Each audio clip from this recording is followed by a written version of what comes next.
व्यासो वसिष्ठो अत्रिपाराशरः कश्यपो नारदो गर्गो मरीचिर्मुनिरङ्गिरा लोमसपालिसश्चैव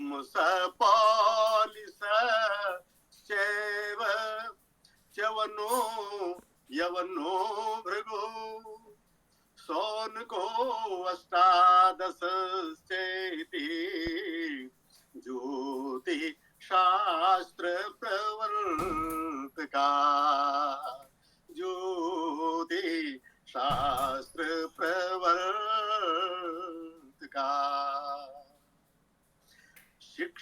शिक्षाघ्राणं तु वेदस्य हस्तो कल्पोत्पक्षते मुखं व्याकरणं स्मृतं निरुक्तं श्रोत्रमुच्यते छन्दः पादौ तु वेदस्य ज्योतिषामयनं चक्षुः तस्मात् साङ्गम् अधीतेव ब्रह्म लोकमयीयते वेदा हि यज्ञा प्रथमवे प्रवृत्ता कालानुपूर्वा विहिताश्च यज्ञाः तस्मादिदं काल विधान शास्त्रम यो ज्योतिषं वेद स वेद यज्ञां यो ज्योतिषं वेद स वेद यज्ञां। आप सभी महानुभावों को नमस्ते और आप सबका बहुत बहुत अभिनंदन।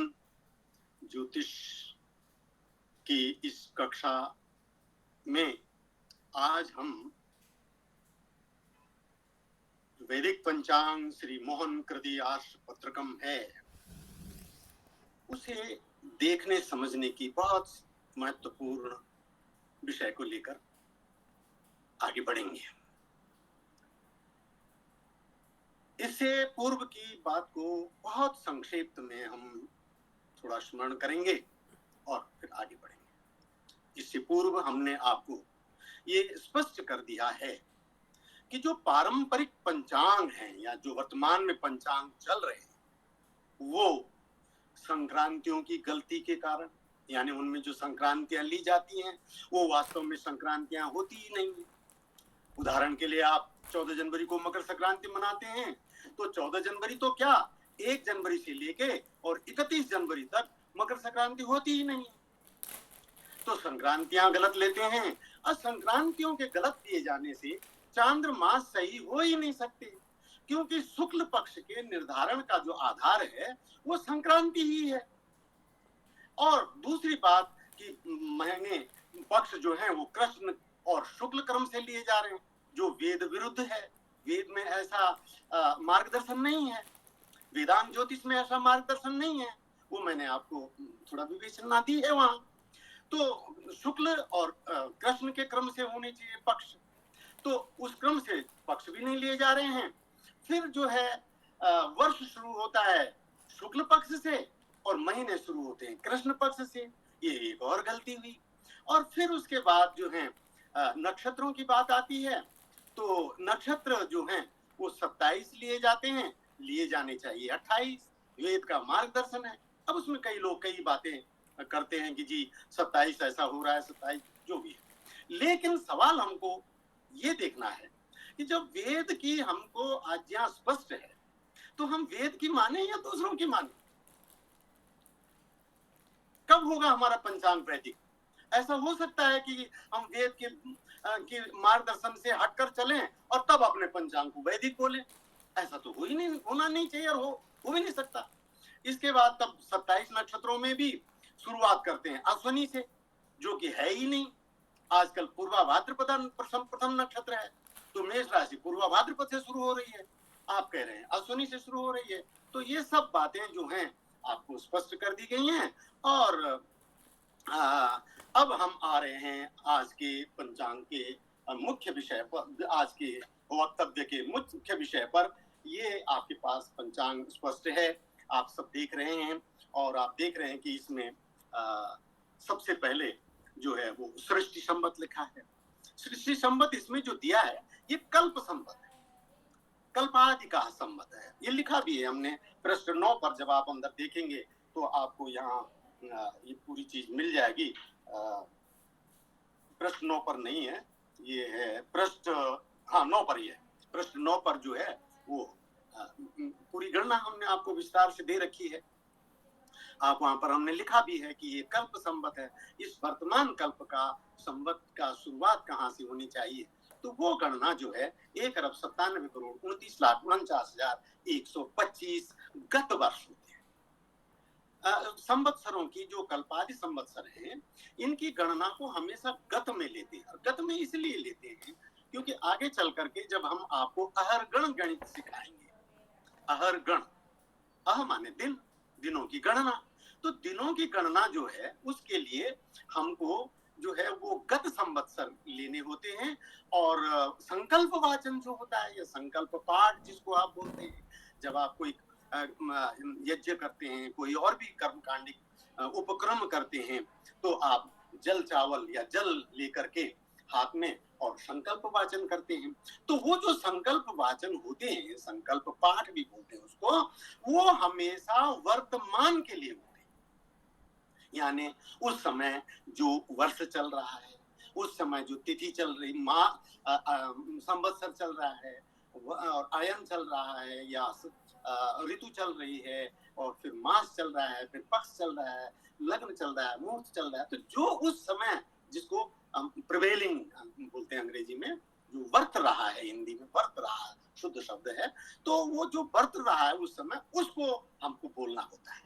तो वो सारी चीजें आपको पंचांग से जुटानी है, देखनी है, और तब ये जुटा पाओगे जब आप देखोगे। मैं एक बात के लिए आपसे क्षमा चाहूंगा कि मैं ऐसी भाषा बोल रहा हूँ कि हमको ये जुटाने हैं, और हम ये नहीं जुटाएंगे तो हम जब तक जानेंगे नहीं।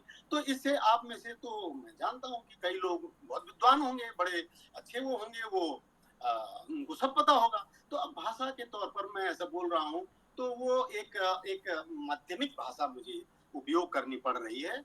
और ऐसा नहीं है कि आप पहले से नहीं जानते होंगे आप में से बहुत कुछ, लेकिन हमारी जो कक्षा है ये उन लोगों को केंद्र में रख करके नहीं है जो बहुत जानते हैं, हम उन लोगों को केंद्र में रखकर बात कर रहे हैं जो बिल्कुल शुरुआत से आगे चल रहे हैं।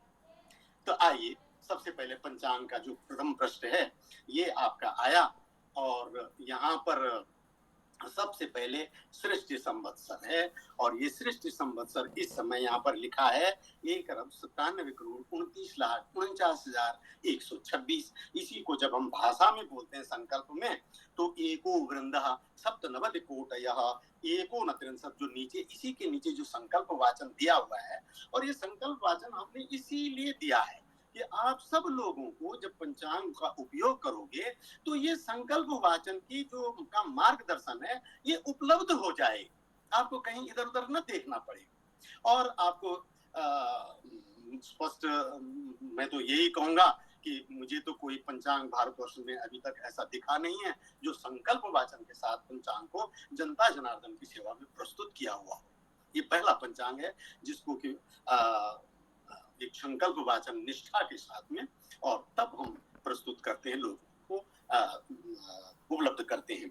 तो एको वृंदा एक अरब सप्तनवति कोटया, इस तरह से जब आप पढ़ना शुरू करेंगे तो वो आपकी स्मरणा में चीजें आएंगी, और आप देखेंगे कि धीरे धीरे आपको संकल्प बहुत अच्छे से याद हो गया। तो एको वृंदा सप्तनवति कोटया, कोटि कोटि कोटया सप्तनवति कोटया एकोनत्रिंशत् लक्षाणि एकोनपंचाशत् सहस्राणि, और फिर षड्विंशति अधिक शततमे 26 अधिक 100 में 126 सृष्टि अवधि, ये सृष्टि अवधि है। और तब है 81 द्विसहस्त्रतमे 81 अधिक 2000 में 81 अधिक। तो इस तरह से जो आपकी दूसरी संख्या यहाँ विक्रम संवत की आई है, तो आप देख रहे हैं विक्रम संवत 2081 वो हमको दिया हुआ है, शक संवत 1946 दिया हुआ है, और ईस्वी संवत। तो हम संकल्प वाचन में बहुत सारे संवतों को नहीं पढ़ते हैं, और उसका कारण भी है। देखिए जैसे इसमें 2 ही संवत हैं जो आप पढ़ सकते हैं। बहुत सारे लोग ना वो तरह तरह के संवतों को जोड़ देते हैं, फलाने महात्मा का जन्म संवत और फलाने ऋषि का जन्म संवत और फलाने तमाम जोड़ लेते हैं। जोड़ लें, मुझे ऐसा कुछ नहीं है कि नहीं जोड़ना है, वो जोड़ लो, लेकिन संवत्सर को जोड़ने के पीछे विधान क्या है, विधि क्या है? विधि ये है कि जो संवत काल गणना का हिस्सा होगा, केवल उसी को हमें संकल्प वाचन में पाठ करना चाहिए। जो काल गणना का हिस्सा नहीं है, अब उदाहरण के लिए ये 2081 है, अभी 2081 काल गणना का हिस्सा ही नहीं है। काल गणना का हिस्सा नहीं है का क्या मतलब हुआ? या तो वो आपके संपात से जुड़ना चाहिए, या वो शुक्ल प्रतिपदा से जुड़ना चाहिए, चैत्र शुक्ल प्रतिपदा से जुड़ना चाहिए। तो न तो उसमें ऋतुओं का सामंजस्य है। 1 जनवरी को आपकी कोई ऋतु शुरू नहीं होती, 1 मार्च को कोई ऋतु शुरू नहीं होती, कोई अयन संवत्सर का कुछ भी शुरू होना नहीं है उसमें। तो इस प्रकार से आप जो हैं वो इसमें केवल उसी संवत को जोड़ेंगे काल गणना में जो काल गणना का हिस्सा होगी। एक बात पूरी हुई। तो आपने देखा शक संवत 1946 है, विक्रम संवत 2081 है, आप एक संवत जोड़ लीजिए। आप चाहें तो कली संवत भी इसमें जोड़ सकते हैं। तो इस तरह से एक 5126 जो है वो कली संवत इस समय चल रहा है। जो कली संवत होता है उतना ही जो है सृष्टि संवत के अंतिम 3 अंक भी होते हैं। जैसे 5126 तो 126 उसमें अंतिम है, और यहाँ जो सृष्टि संवत है इसमें भी 126 अंत में है। ये वही होता है जो वो 3 अंक जो होते हैं वो सृष्टि संवत के और कली संवत के एक ही होते हैं। ये आपकी गणना सुविधा और स्मरणा के लिए मैंने ये बात कही। अब आइए आप बारहस्पत संवत्सर के बारे में आप देख रहे हैं कि हमारी सांस्कृतिक विधा है, ये हमारी सांस्कृतिक जो है संपदा है ये ज्ञान की। तो वो क्या है कि इस साल कौन सा संवत चल रहा है। तो देखिए महानुभाव, हम जो है बृहस्पति जो है वो एक प्रकार से वर्ष गणना का मापक है, और बृहस्पति जिस राशि में होता है उसको गणना का माध्यम बना करके और जो वर्ष निकलता है उस वर्ष को हम आगे चल करके हम क्योंकि सारी चीजें धीरे धीरे आपको गणित से भी समझनी है कि कैसे आई है। अगर हम आज कोई तिथि बोल रहे हैं, पक्ष बोल रहे हैं, तो हमको वो गणित से भी समझना है कि अगर हम आज कृष्ण पक्ष बोल रहे हैं, कृष्ण सप्तमी बोल रहे हैं, तो वो कृष्ण सप्तमी हमको गणितीय तौर पर आनी भी चाहिए। कैसे आई वो गणित, ऐसे थोड़ी बोल देंगे हम। और हम आपको विश्वास दिलाते हैं इस बात का कि आप अपनी तन्मयता को जोड़े रखिए, अपनी जो लगन है, अपनी जो इच्छा शक्ति है ज्योतिष को सीखने की, उसको और ही तौर से जोड़ के रखिए। और इसमें ग्रुप में आप आइए। प्रति रविवार को हमें ये स्वामी जी ने अनुरोध किया हुआ है, और हमने ठीक है, अगर लोग तो कहने का तात्पर्य ये है कि आप जो है ये सारी चीजें जो है वो आपको आ जाएंगी, पूरी चीजें आएंगी। ज्योतिष की कोई भी कम से कम आरंभ की तो कोई बात ऐसी नहीं होगी जो आपको नहीं आएगी। ठीक है, आइए। तो अब आपने ये चीजें वो कर ली और यहाँ संवत्सर वो देख लिया। संवत्सर में बस 2-3 चीजें हैं जो गणितीय नहीं है, जो आपको अपने बारे में वो संकल्प वाचन में पता होनी चाहिए। इसके अतिरिक्त बाकी चीजें जो हैं वो गणितीय है। अपने बारे में जो बोलना है वो कौन कौन सी चीजें हैं, तो उस पर हम अधिक समय न दे करके, क्योंकि आगे जब हम संकल्प वाचन के बारे में ये गणितीय तथ्यों को लाएंगे तब बताएंगे। लेकिन उसमें जैसे गोत्र है, आपका कौन सा गोत्र है, आपके पिता के पिता के पिता जिसके आप वंशधर हैं वो कौन है, जहां आप रह रहे हैं, जिस स्थान में रह रहे हैं, जिसकी एक लोकेलिटी क्या बनती है, उस स्थान को आप संस्कृत में जोड़ के कैसे कहेंगे, ये सब चीजें जोड़ करके और संकल्प वाचन पूरा होता है। तो ये जो सबसे नीचे हमने दिया हुआ है ये संकल्प वाचन है। अब आइए आप आज के पंचांग पर। अब इसके लिए आप आएंगे सीधे पृष्ठ शायद 71 होगा। ये आज का पंचांग आपके सामने आ गया है। आप इसे कैसे देख रहे हैं? तो देखिए कुछ चीजें तो जो वहां से पीछे से आई हुई हैं वो इसमें दी हुई हैं। सबसे पहले जैसे शक संवत है, तो शक संवत देख रहे हैं आप 1946 आपको दिया है, 1946 वर्तमान चल रहा है, वर्त रहा है। और उसके बाद जो संवत्सर है, इसको हमने आपको अपने पिछले वक्तव्य में स्पष्ट किया था कि संवत्सर वो जो है उसके दो भाग अयन होते हैं, और उन अयनों में तो ऋतुएं होती हैं, और 3-3 ऋतुएं होती हैं, फिर ऋतुओं के मास होते हैं, और मासों के फिर आगे का क्रम है। तो अब यहाँ देख रहे हैं आप कि जो इस समय आज की तारीख, आज का जो पंचांग हम देख रहे हैं, तो ये जो पृष्ठ 71 पर आज का पंचांग विस्तार दे रहा है, इसमें आप देख रहे हैं कि सब 1946 का दक्षिणायन चल रहा है। दो प्रकार के अयन होते हैं, एक दक्षिणायन और एक उत्तरायण। और उत्तरायण जब सूर्य उत्तर की तरफ चल रहा होता है, अयन का मतलब होता है मार्ग, किस तरफ, जैसे रामायण राम की तरफ को जो रास्ता जाता है वो है रामायण। तो इस तरह से हमने इस पंचांग ये जो है ठीक है, वो बात को बाद में लाएंगे। तो दक्षिणायन दक्षिण की तरफ को चल रहा है, इस समय सूर्य की गति दक्षिणोन्मुखी है। दक्षिणोन्मुखी जी क्या है कि जिसमें अब जो है अधिकतम दिनमान जो है वो घटता जा रहा है, और रात्रिमान जो है वो बढ़ता जाएगा। तो जिसमें रात्रिमान बढ़ता जाए वो हो गया दक्षिणायन, और जिसमें रात्रिमान दिनमान बढ़ता जाए वो हो गया आपका उत्तरायण। तो ये सारी चीजें आपको गणित से आएंगी, आगे आप देखेंगे सारी चीजें जो है वो ये सब दिन बढ़ रहा है, एक एक दिन का आपको हिसाब लगाया जाएगा। आप देखेंगे कि हाँ कल इतना था, कल इतना था, कल इतना था, तो वो सब आपको गणित में आएगा। तो यहाँ से आपको ये दक्षिणायन। ऐसी फिर एक स्थिति होती है सूर्य की, वो उत्तरी में है या दक्षिणी में है। दक्षिण गोलार्ध जब वो उत्तरी गोल में होगा तो उसे उत्तर गोल बोलते हैं, जब वो दक्षिणी गोलार्ध में होगा तो उसको दक्षिण गोलार्ध गोल बोलेंगे। फिर आया मास, और मास में आप देख रहे हैं कि मेरा पेज दूसरा था, ये निकला हुआ, ये है मास में आप देख रहे हैं यहाँ लिखा है इस मास। तो ये जो है ये वैदिक मास है। वेद में महीनों के क्रम नाम इस तरह से होते हैं, मधु माधव, शुक्र शुचि, नभस नभस्य, इस ऊर्ज, सहस सहस्य, और तपस तपस्य। इसमें जो मधुमास होता है ये चैत्र का पर्यायवाची है, यानी मधुमास को लेकर के आप चैत्र कह सकते हैं।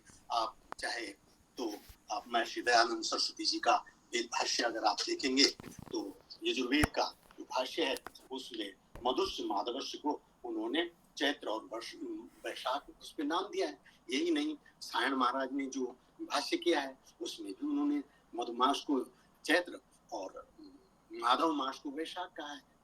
तपस्या को महर्षि दयानंद सरस्वती ने वहां माघ और फाल्गुन लिखा है। कहने का तात्पर्य मेरा ये है कि जो मधुमास है ये चैत्र मास का, इस बात को बहुत अच्छे से ध्यान रखना, क्योंकि आगे एक पाठ ऐसा आएगा जिसमें आपको ये समझना होगा कि इसमें भी कहाँ हम गलत चल रहे हैं।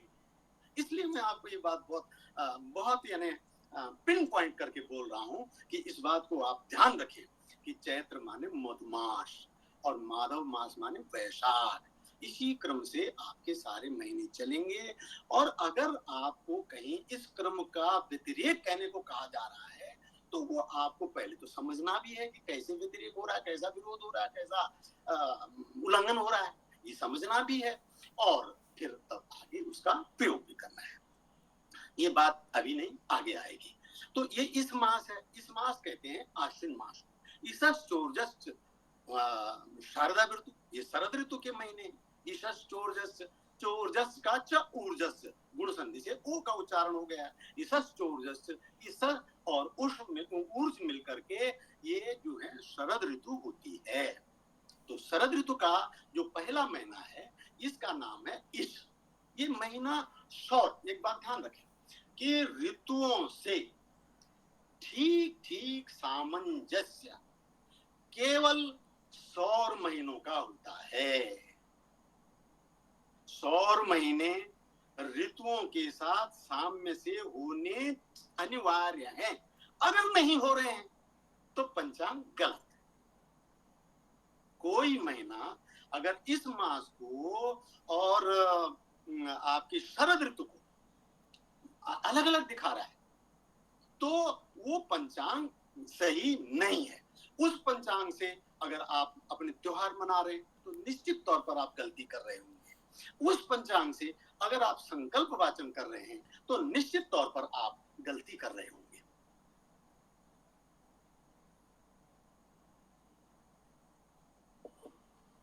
तो हम गलती न करें इसका एक ही आधार है कि हम तथ्यों को समझें। जब तक हम समझेंगे नहीं तो ये गलती का क्रम हम छोड़ नहीं सकेंगे। तो अब ये जो इस मास है ये शरद ऋतु का पहला महीना आपका शुरू हुआ और इस मास के शुरू होने के बाद जो शुक्ल पक्ष आएगा वो आश्विन शुक्ल पक्ष होगा। जैसे इसी प्रश्न में आप अपनी दृष्टि डालें तो आप देख रहे हैं कि 13 गते बुधवार 4 सितंबर से शुक्ल पक्ष शुरू हो रहा है। तो चूंकि ये इस मास सौर का इस मास शुरू हो चुका है इसलिए इस सौर इस मास के बाद जो शुरू हो रहा शुक्ल पक्ष है वो आश्विन होगा।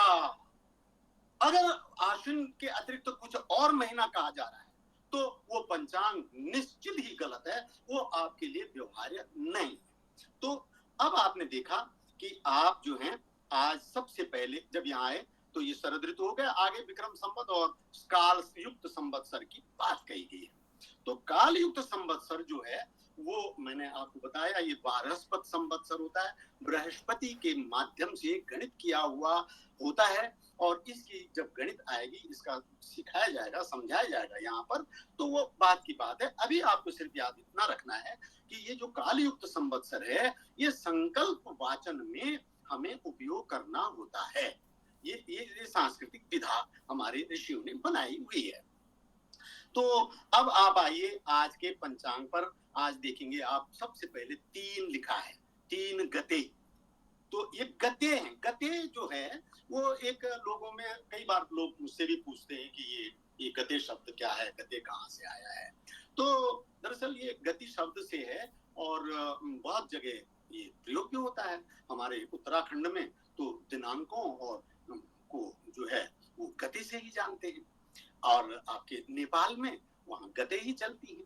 और ये गते जो है ना ये बहुत ही वैज्ञानिक शब्द है, बहुत बिल्कुल ऋतुबद्धता से जुड़ा हुआ शब्द है। जैसे अभी आप देखें कि आज आप 3 गते कह रहे हैं रविवार, और जब आप बाएं पृष्ठ पे जाएंगे तो 3 गते के आगे आप देखेंगे कि सूर्य जो है वो 152 अंश 17 कला और 29 विकला पर चल रहा है।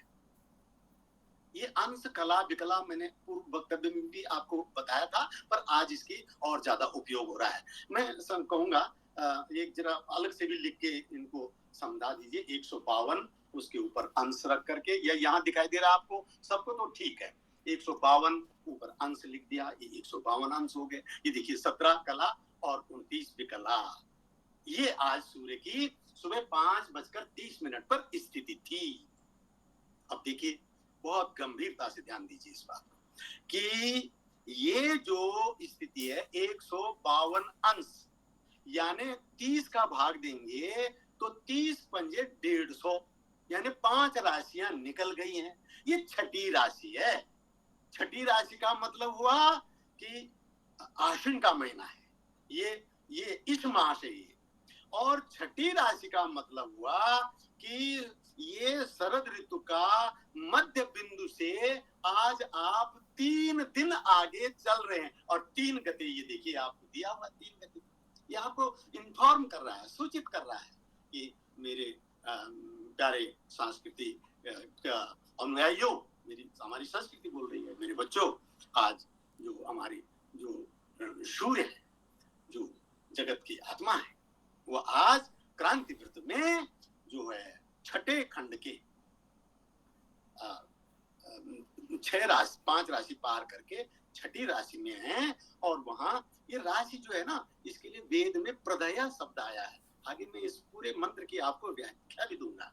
प्रदया शब्द आया, प्रदी, और द्वादश प्रदया कहा है, 12 प्रदियां हैं क्रांति व्रत की, वहां प्रदया शब्द आया है। तो उस प्रदय में वो जो छठी प्रदी है, उसमें हम आज 3 अंश, तीसरे अंश की स्थिति में है। तो ये इसलिए जो है 3 गते, 3 अंश जा चुके हैं गते, और हम अब चौथे अंश की, जब कल हम सुबह कल का जो सवेरा होगा हमारा, ये चतुर्थ अंश में होगा, तब 4 गते होंगी। अब आप बताएं और अनुभव करें इस बात को, क्या संसार में एक भी कैलेंडर, एक भी पंचांग ऐसा है जो आपको इतनी सुंदर तरीके से खगोलिकी की बातें करता हो? क्या अंग्रेजों के कैलेंडर में ऐसा है?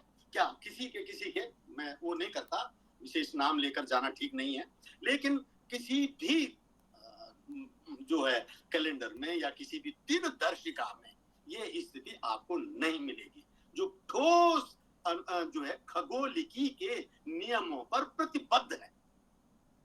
आइए, तो ये 3 हुआ, और 12 हुआ रविवार। रविवार की अंग्रेजी तिथि हुई 25 अगस्त, और 25 अगस्त 2024 तब दिया है सूर्योदय। ये सूर्योदय का समय है, और ये जो समय है सूर्योदय का, ये दिल्ली के लिए दिया हुआ समय है। ये समय दिल्ली, यानी अगर आप दिल्ली के निकटवर्ती स्थानों में हैं, तो जहां भी हैं आप इस समझिए कि आप इस सूर्योदय को ले सकते हैं। लेकिन अगर आप दिल्ली के अतिरिक्त किसी भी स्थान पर हैं, तो आपको जो अगले पेज हैं यहाँ पर हमने दिए हुए, पेज 97 और पेज 98, इन पर हमने 108 स्थानों के और भी नाम दिए हुए हैं, जिनके लिए आप जो है इस सारणी का प्रयोग करके उस स्थान की, जिस स्थान पर आप रह रहे हैं, उस स्थान के लिए सूर्योदय और सूर्यास्त का समय जान सकते हैं बड़ी आसानी से। एक दिन गणित का विषय ये भी होगा कि कैसे जानना है ये, तो वो हम आपको गणित भाग में सिखाएंगे। आज सिर्फ इतना जानना है कि इस पेज में है। और यहाँ पर मैं आपको एक बात और भी कह दूं कि अगर आपका स्थान इसमें पेज में नहीं है, तो आप हमसे संपर्क कीजिए, आप अपना स्थान दीजिए, हम आपके, क्योंकि देखिए हमारे पास ये है कि हम सारे स्थान, सारे जिलों, भारत के सारे उनको नगरों को ही नहीं दिया जा सकता, थोड़ी वो तो एक ग्रंथि बन जाएगा अलग से। तो अगर नहीं है आपका, तो आप हमको बताइए, और आपको हम आपके स्थान के लिए जो करेक्शन होने हैं श्री मोहन कृति आर्ष पत्रकम में, वो करेक्शन आपको दे देंगे, हम आपको इस विशेष तौर पर भेज देंगे। तो इस तरह से ये सूर्योदय हुआ 6 बजे, और तब आप आगे बढ़ेंगे सूर्यास्त 18:46। ये 18:46, कई लोग हमें पूछते भी हैं कि 18:46 क्या है, 20:46 क्या है, 24:36, 25:13, ये समय क्या है? देखिए महानुभाव, आप अधिकतर लोग जानते ही हैं, ये 18:46, देखिए हम सब जो अंग्रेजी तौर पर जो समय वाचन होता है, जो हमारा भारतीय तरीका है, वो तरीका तो घटियों का है, और घटियों में ऐसा नहीं बोलना पड़ता कि ये सुबह की है कि शाम की है, कि 12 घटी, 15 घटी, 18 घटी, 19 घटी, 51 घटी, 55 घटी और 60 घटी, तो वो तो उसमें तो सुबह वाले समय वाली बात ही नहीं है। लेकिन अब वो घटी तो हमारे प्रचलन में है नहीं ना, व्यवहार में नहीं है। अब व्यवहार में हमारा ये समय है, तो इस समय में ये आता है, अगर हमने बोला ये 6:46 है, तो आपकी एक शंका खड़ी हो जाती है कि 6:46 सुबह वाले या शाम वाले। हमने बोला 2 बजे, अब 2 बजे दिन के 2 बजे या रात के 2 बजे, अभी नई समस्या खड़ी हो गई। तो उस समस्या से बाहर बने रहने के लिए हमने समय को दिन के जो 12 बजे हैं, उसमें हमने लगातार जोड़ते हुए क्रम में रखा है, और उस जोड़ते हुए क्रम को हमने अगले सूर्योदय तक रखा है। अगले सूर्योदय से पहले, जैसे आप देखेंगे कल का सूर्योदय भी 6 बजे है, तो 5:59 का जो समय होगा वो 29:59 होगा इसमें, तो आप समझ जाएंगे, कोई कठिनाई नहीं। और 18:46 का मतलब हुआ 12 में से 6 घंटे और जुड़े हुए हैं, यानी ये शाम के 6:46 सूर्यास्त का। वैसे भी एक मोटी सी बात है, सूर्यास्त हमेशा शाम को ही होता है। तो उसके बाद ये चंद्रोदय और चंद्रास्त का समय आया अगले कॉलमों में।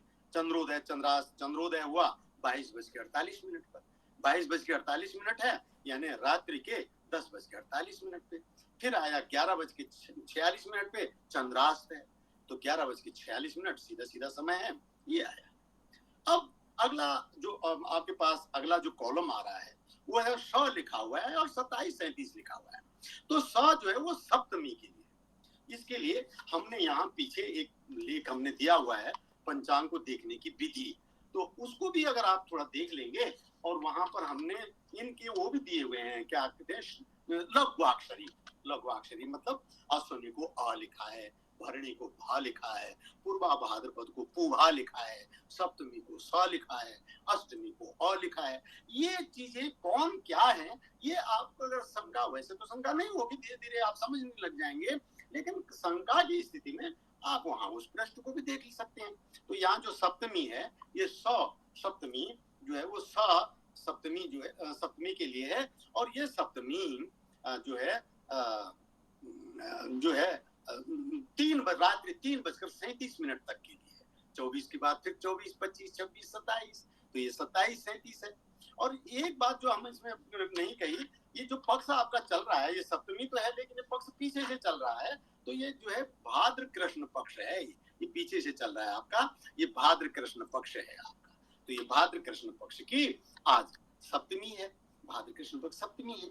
फिर ये 27-37 तक रहेगी, 27-37 पर जो है वो अष्टमी शुरू हो जाएगी, और अष्टमी रहेगी अगले दिन के, नहीं अष्टमी आज जो है, नहीं ये सप्तमी अश्विनी नहीं है, ये वो अष्टमी नहीं है, अश्विनी, ये अश्विनी नक्षत्र है, ये अश्विनी नक्षत्र है 12:48 तक अश्विनी नक्षत्र है। अब आगे आया लग्नों की स्थिति, पूरा जो क्रांति वृत्त है ना, वो अपना एक मतलब समझ लो, आप थोड़ी देर के लिए अनुभव कर लो कि जैसे कोई चक्का है और उस चक्के को हमने 12 खंडों में बांट दिया है, और मैं जो है पृथ्वी हूँ और उस चक्के को हम घुमाते जा रहे हैं, तो उस चक्के का जो जो हिस्सा मेरे सापेक्ष लगता रहेगा, वो लगता से लगती इति लग्न लगता है, वो घूम रहा है, वो चक्का घूम रहा है, ये चक्का घूम रहा है, अब उसका जो जो हिस्सा पृथ्वी के सापेक्ष जुड़ रहा है वो हिस्सा लग्न कहलाता है। इसकी कैसी गणित होगी, इसको और अच्छे से कैसे समझना है, ये सब आपको आगे के क्रमों में आएंगे, पर मैं आपकी अभिरुचि को और अधिक प्रेरित करने की दृष्टि से थोड़ा इस तरह से बोल रहा हूँ कि ये सारी चीजें आश्वस्त कर रहा हूँ कि सारी चीजें, कोई चीज ऐसी नहीं होगी कि नहीं हमने ये आपको नहीं बताना है, या ये बता देंगे तो पता नहीं क्या हो जाएगा, नहीं है, ऐसा कुछ भी नहीं है। सारी चीजें आपको बिल्कुल व्यवस्था से आ जाएंगी, और आप जो है पंचांग, हमारा एक ही उद्देश्य है, और वो है आपके उर्व में, आपके हृदय में एक ऐसी चेष्टा उभर के आ जाए कि आपको लग जाए कि नहीं ये गलत है और ये सही है, और फिर जैसा कि आर्य समाज का एक सिद्धांत कहता है कि सत्य के प्रति असत्य को त्यागने में, बस तब आपकी ये परीक्षा की घड़ी है कि आप जब समझ जाएंगे तो आपकी वो परीक्षा आएगी कि मुझे तो सच पे चलना है और नहीं चलना है,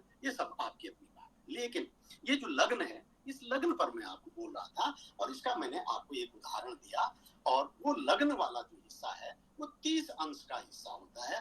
तो उस 30 अंश में जो खंड, ये जैसे अभी मान लीजिए ये वाला खंड चल रहा है, तो ये वाला खंड, उसके बाद ये जाएगा, ये दूसरा खंड, ये तीसरा खंड, लग्न आते रहेंगे, मेष लग्न आया, फिर सब आया, मिथुन आया, इस तरह से जो लग्न, और इन लग्नों की क्या उपयोगिता है, कैसे क्या इनका, ये सब विषय जो है वो आगे स्पष्ट हो जाएंगे। तो आप देखेंगे कि जो सूर्योदय है ये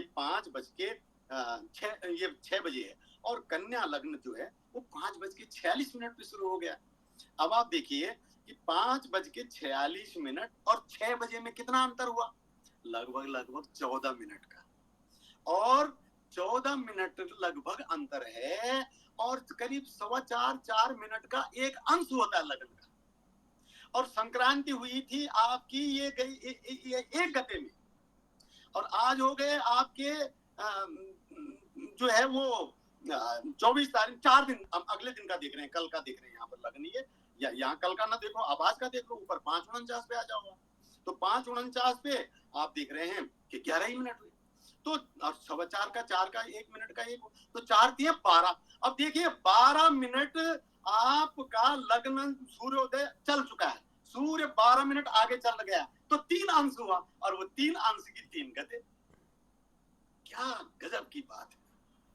एक एक बात मैथमेटिकली बिल्कुल फिट, ऐसा नहीं तो कौन सा लग्न चल रहा है, अब इसके पीछे एक छोटा सा सिद्धांत है, उस सिद्धांत को सुन लो और भूल जाओ, अभी इस पर ज्यादा दिमाग नहीं लगाना। सिद्धांत ये है कि जिस दिन का जो सूर्योदय, वो सूर्योदय और क्रांति वृत्त का वह हिस्सा जिसमें सूर्य होता है वो एक ही होते हैं, ये है वो सिद्धांत। इसीलिए अगर आज 5:49 पर सूर्य उदय होता तो ये जो लग्न है, ये कन्या लग्न आपको 0 अंश पे दिखाई देता, ये शुरू हो रहा होता, लेकिन ये शुरू हो चुके हैं, इसको ये 11-12 अंश पे चल चुका है, क्योंकि संक्रांति से 3 दिन आप आगे बढ़ चुके। तो ये 5:49 पर कन्या लग्न हुआ, और तुला लग्न तुला प्रखंड, तुला वाला हिस्सा 7वां हिस्सा। अब इसी को आप अंशों में बोलेंगे, 7 30 गुणा के 7 बराबर 210 से 240 वाला हिस्सा वो होगा तुला लग्न। तो तुला लग्न आया 8:06 पर समाप्त हो जाएगा, फिर 10:23 पर वृश्चिक लग्न, और इस तरह से ये लग्नों की बात चलती रहेगी। और इसके बाद जो आगे खंड दिया है, यहाँ लिखा है देखिए कृतिका 26-26। तो यहाँ पर मैं आपको थोड़ा सा पीछे भी लाना चाहूंगा, और आपका लगभग समय हो चुका है, बड़ी तेजी से समय निकल जाता है। यहाँ पर आप देख रहे हैं कि ये हमने चार गति में देखी, आप 4 गति में लिखा है यहाँ पर भरणी 9-11, भरणी नक्षत्र 9:11 तक चला था, और इसी लाइन में हम आगे चले हैं। पूरे लग्नों की पाठ हमने आपको बता दिया। तब यहाँ लिखा है कृतिका 26-26। तो आप देखिए कि यहाँ पर जो भरणी लग्न नक्षत्र था 9:11 पे समाप्त हुआ, और तब कृतिका लग गया, और वो कृतिका चूंकि आज ही समाप्त हो रहा है, इसलिए यहाँ कॉलम में लिखा हुआ है। कल जब आप कल का पंचांग देखेंगे तो वहां आपको कृतिका के बाद वाला नक्षत्र दिखाएगा, अश्विनी भरणी कृतिका रोहिणी। तो कल आपको जो लिखा मिलेगा वो रोहिणी मिलेगा। तो ये रोहिणी है, और इस प्रकार से ये आपका कृतिका 26-26 रात 2:26 तक कृतिका है। और तब ये त्योहार दिए हैं, ये त्योहार हैं जो भी इनको विशिष्टियां, हमने विशिष्टियां करके भी लिखते हैं या व्रत पर्व त्योहार करके भी लिखते हैं। हमने इस पंचांग में जितने भी त्योहार दिए हैं वो इस बात को लेकर के मान करके लिए हैं कि अगर आप सही पंचांग पर चलते हैं तो ये जो त्योहार है ये यहाँ होना चाहिए। अब जैसे इसमें कृष्ण जन्माष्टमी नहीं लिखी है, तो इसका मतलब जो कृष्ण जन्माष्टमी है वो यहाँ नहीं है। ठीक है, तो मेरे अभी आज के विषय में करीबन 4-5 बिंदु रह गए हैं।